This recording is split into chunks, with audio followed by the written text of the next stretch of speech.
Na mtazamaji na mfuatiliaji wa Rock Digital TZ, langu jina ni Rajab Suleiman, nikiripoti tokea uwanja wa Benjamin Mkapa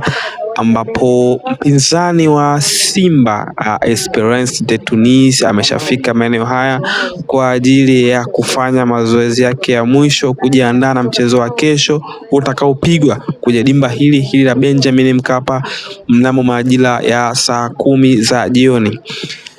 Na kikosi kinaonekana kikipasha vilivyo wakilitawala dimba na kugawana maeneo yote muhimu. Hii yote ni kujiweka tayari kabisa kwa ajili ya kumvaa mnyama na kuona kama wanaweza wakachukua tena kwa mara nyingine alama 3, ambapo kwenye mchezo wa kwanza wa nyumbani walifanikiwa kuchukua alama zote 3 kwa ushindi wa bao 1-0, huku wakipokea upinzani mkali kutoka kwa mnyama Simba ambaye alitawala mchezo kwa takriban 75%. Kesho inakuwa ni zamu yake kwa nyumbani akitetea nafasi yake ya kwenda robo finali, ambapo mpaka sasa hajafanikiwa kushinda mchezo wowote. Hivyo matumaini na nguvu zote ameziweka kwenye mchezo huu ili aweze kupata matumaini na kuwaaminisha mashabiki kwamba wanaweza kufanya kilicho bora na wakapita kwenye hatua za makundi. Naam, kama unavyoona hapo maridadi kabisa, wachezaji wakifanya mazoezi ya mwisho kwa uhuru kabisa, kama walivyosema kikosi chao karibia wote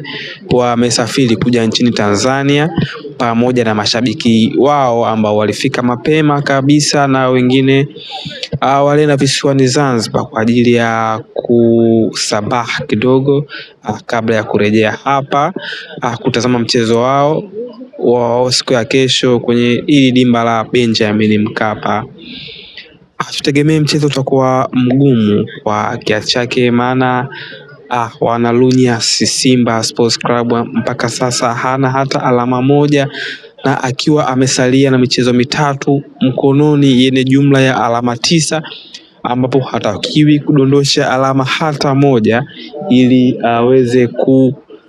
kufanikiwa kwenda hatua ya makundi,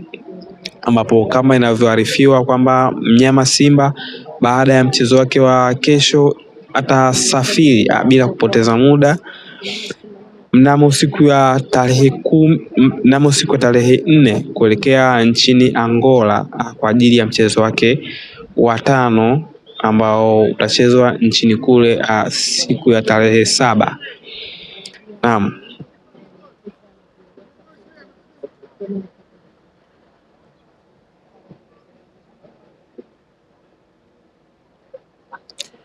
Kikosi kipo fit kabisa, wako imara na inaonekana dhahiri kabisa wamejidhatiti kuchukua alama zote 3 kutoka kwa mnyama, ama alau kuchukua 1, yani kugawana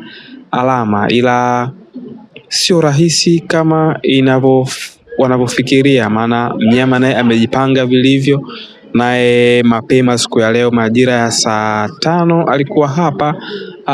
akifanya mazoezi yake ya mwisho kwa ajili ya majibizano makubwa kabisa